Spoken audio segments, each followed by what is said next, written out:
এশিয়ার শীর্ষ ক্লাব আসর এএফসি চ্যাম্পিয়ন্স লিগ এলিটে এবার জায়গা হয়নি রোনালদোর আল নাসেরের। তাই এবার সৌদি আরবের ক্লাবটি খেলবে Asian champions league 2-তে।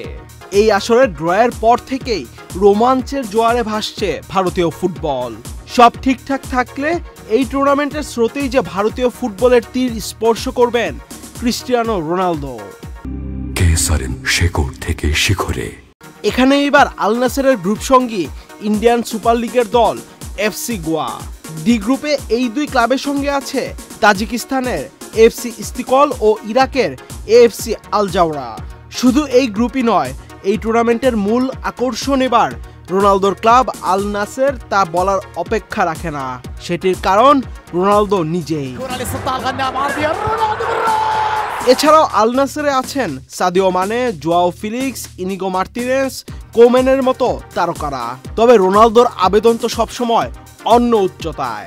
Asian champions league 2 এর ড্রয়ের পর সেই রোমাঞ্চের কথা বললেন এফসি গোয়ার প্রধান নির্বাহী রাবি পুস্কর। এফসি গোয়ার জন্য এটি জীবনে একবার পাওয়ার মতো মুহূর্ত। আল নাসের ও ক্রিস্টিয়ানো রোনালদোর ম্যাচ আয়োজন করাকে বলা যায় তর্কাতীতভাবে ভারতের ক্লাব ফুটবল ইতিহাসের সবচেয়ে বড় ম্যাচ।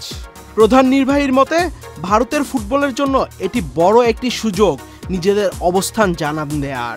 রাবি পুস্কর আরও বলেন, ভারতের ফুটবলের জন্য এটি ঐতিহাসিক ব্যাপার।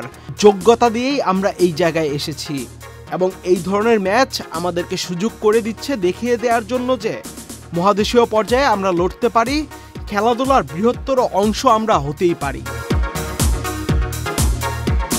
সবকিছু ঠিকঠাক থাকলে CR7 ভারতের মাটিতে পা রাখতে পারেন 22 অক্টোবর। রোনালদোর এই আগমন ভারতীয় ফুটবলকে আরো এক ধাপ এগিয়ে নেবে, সেটিই ভাবছে ভারতের ফুটবল বিশ্লেষকরা। আহমেদ শাফি, চ্যানেল আই।